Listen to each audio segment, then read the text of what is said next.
नमस्कार, मैं हूं सृष्टि पांडे और इस वक्त मैं मौजूद हूं लखनऊ यूनिवर्सिटी में। हम सभी जानते हैं कि अगले साल उत्तर प्रदेश में विधानसभा चुनाव होने वाले हैं। ऐसे में सभी विपक्षी दल युवाओं को आकर्षित करने के लिए तरह तरह की योजनाएं निकाल रही हैं, चाहे वो लैपटॉप हो, टैबलेट हो या फिर स्कूटी हो। अगर हम बात करें यूपी के मुख्यमंत्री योगी आदित्यनाथ की, तो उन्होंने युवाओं को टैबलेट और स्मार्टफोन देने का वादा किया है। वहीं अगर प्रियंका गांधी की बात करें तो उन्होंने कहा कि अगर हमारी पार्टी सत्ता में आती है तो हम 40% महिलाओं को सीट देंगे, साथ ही फ्री इलेक्ट्रिक स्कूटी भी देंगे। हमारे साथ यहाँ पे लखनऊ विश्वविद्यालय के कई सारे स्टूडेंट्स मौजूद हैं।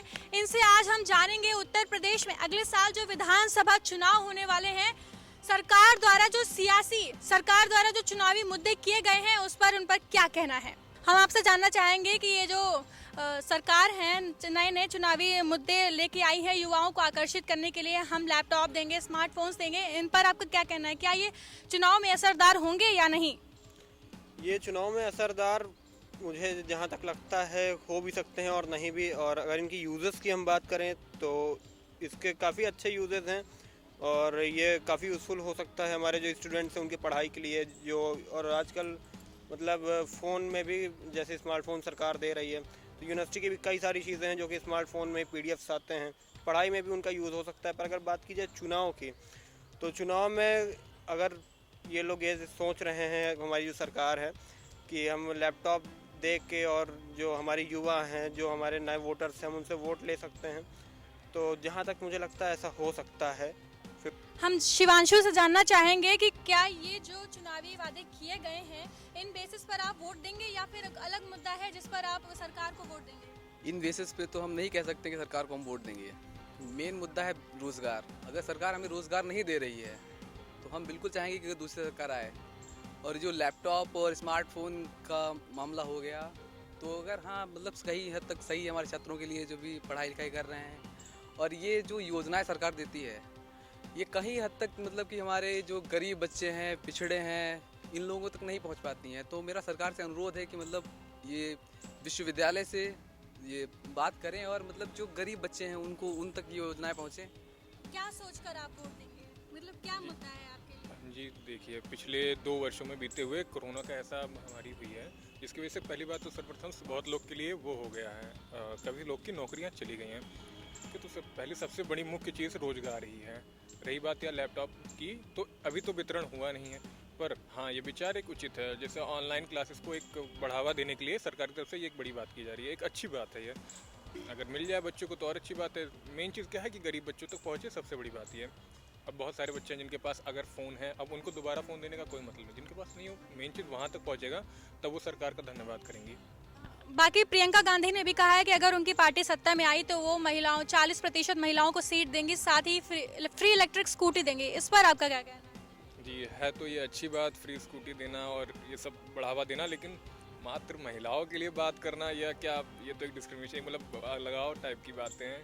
आपके हिसाब से ये भेदभाव नहीं होना चाहिए, पुरुषों और महिलाओं को समान तरीके से एक नजरिए से देखना चाहिए? क्या लगता है कि इस बार किसकी सरकार फिर से वापसी करेगी? योगी सरकार आएगी या फिर से अखिलेश की सरकार वापसी करेगी? देखिए, है तो दोनों के चांसेस, पर योगी जी ने भी काम बहुत अच्छा किया है अपने समय में। सपा की सरकार ने भी, अखिलेश यादव जी ने भी बहुत अच्छा काम किया है, तो ऐसा थोड़ी कह सकते हैं। बाकी अब जैसे कि जो चीज़ें, रोजगार एक बहुत बड़ा मुद्दा है। अगर रोजगार में नहीं ये लोग कुछ कर रहे हैं वैसे तो अभी तो, क्योंकि बहुत लोग की नौकरियाँ चली गई, सच में नहीं है नौकरियाँ। अंकित, मेरा आपसे सवाल है कि जो सरकार द्वारा जो ये चुनावी वादे किए गए हैं स्टूडेंट्स को रिझाने के लिए, खासकर युवाओं को, कि उन्हें लैपटॉप दिए जाएंगे, स्मार्टफोन दिए जाएंगे, ये चुनाव पर कितना कारगर होगा और स्टूडेंट्स के लिए कितना असरदार है? इस पर आपका क्या कहना क्या है कि इसको चुनावी एजेंडे ना कह करके इसको भारत सरकार की या उत्तर प्रदेश सरकार की एक अच्छी नीति समझनी चाहिए। जैसा कि हम सभी देख रहे हैं कि हम लोग एक ऐसे फेज से गुजरे हैं जहाँ पर ऐसे वर्ग के छात्र थे जिनके पास लैपटॉप नहीं था, जिनके पास स्मार्टफोन नहीं था, तो वो कहीं ना कहीं क्लासेस की वजह से पीछे रह गए। तो यहाँ पर ये देखना चाहिए हमें, इसका पॉजिटिव इम्पैक्ट देखना चाहिए। हम देख रहे हैं कि अभी तीसरी लेयर आने वाली है कोरोना की, तो उसको नज़र में रख करके, उन सब चीज़ों को ध्यान में रख करके जो उत्तर प्रदेश सरकार के द्वारा फैसला लिया गया है, ये बेहद ही सराहनीय है और इसको सभी छात्र आगे बढ़ करके सम्मान करते हैं। लेकिन अगर हम बात करें प्रियंका गांधी की, तो उन्होंने कहा है कि अगर उनकी पार्टी सत्ता में आती है तो वो 40% महिलाओं को सीट देंगी और उन्हें फ्री इलेक्ट्रिक स्कूटी देंगी। इस पर आपका क्या कहना है? देखिए प्रियंका गांधी की बात ना ही करें तो ज़्यादा अच्छा है, क्योंकि जो जुमलेबाजी की सरकार हो रही है यहाँ पर वो काफ़ी मैंने जैसे कि राजस्थान में देखा, राजस्थान में भी उन्होंने कहा था कि मेरी सरकार बनेगी तो मैं पिंक स्कूटी बांटूंगी सबको। आज राजस्थान की स्थिति यह है कि एक भी लड़की को पिंक स्कूटी नहीं मिली, यहाँ तक कि ये भी कह सकते हैं कोई अच्छी रोजगार नहीं मिला। ठीक है, तो ये तो चुनावी एजेंडा हो सकता है इनका खुद का कि मैं आऊँगी तो ये करूँगी, मैं आऊँगी ये करूँगी। जहाँ पे आपकी सरकार है वहाँ पे आपने क्या किया, इसका जवाब दें। ये जो वादे किए गए हैं ये काफ़ी अच्छे हैं, इनसे हमें बहुत मदद मिल सकती है। कुछ बच्चे अब भी ऐसे हैं जिनके पास फ़ोन या कुछ नहीं है, और जहाँ तक सब कुछ ऑनलाइन माध्यम से हो रहा है। यहाँ तक कि अभी अगर मान लीजिए कोरोना आ जाता है तो जो पढ़ाई होगी वो भी ऑनलाइन होगी, और जिससे उन्हें छात्रों को बहुत मदद मिलेगी। बहुत अच्छी चीज़ है, मगर ये तब जब वो वादे वो पूरे करें, क्योंकि योगी सरकार ने बहुत सारे वादे ऐसे हैं जो उन्होंने पूरे नहीं किए हैं। तो ये थे हमारे साथ लखनऊ विश्वविद्यालय के स्टूडेंट्स जिन्होंने सरकार द्वारा किए गए चुनावी वादों को बिल्कुल कारगर बताया है और अपनी बातें खुल के सबके सामने रखी हैं। आपकी इस मुद्दे पर क्या राय है, आप हमें कमेंट बॉक्स में जरूर बताइए।